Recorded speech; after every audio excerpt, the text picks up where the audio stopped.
The England Rugby Union team will play their first game in Newcastle when they visit St James's Park for their final friendly before heading off to the 2019 World Cup.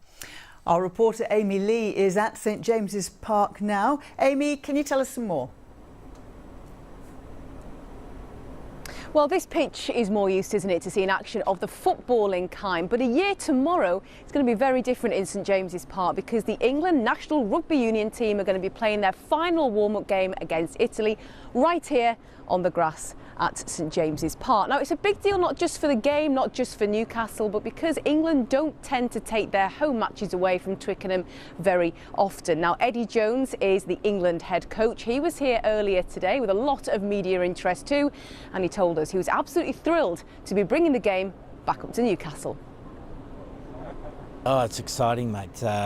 We wanted to play an away game as part of our preparation for the World Cup, and we looked at various venues, and one of them that came up was Newcastle. And you look at the ground; it's it's an iconic football ground, so it's a great honour for England to be able to play here. I can remember being up there doing a bit of a lecture with the Newcastle Academy boys, and looking out to the ground and thinking it'd be a great opportunity for our team to play here, and that's come forward, so we're delighted.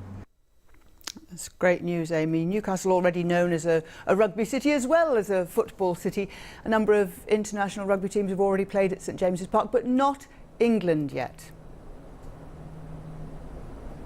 No, that's right. Now, a year from now, or a year tomorrow from now, these seats will be full of international rugby fans, not for the first time, because if you remember, in 2015, the Rugby World Cup came here and it brought £43 million into the city's economy. There was an incredible vibe, wasn't there, with hotels and bars packed and the fan zone very popular. And Newcastle Falcons wanted to get in on the act as well. They held one of their games here against Northampton Saints earlier this year. Over 30,000 people filled this stadium at St James's Park to watch that game. And the other code, Rugby League, they've hosted their Super League Magic Weekend here in Newcastle for 4 years running. And according to the Rugby Football League, the way that's been done in Newcastle and its success has attracted attention from cities across the world that also now want to host the Magic Weekend. So many exciting times ahead in all sports, perhaps, at St James's Park. Yeah, a lot to look forward to.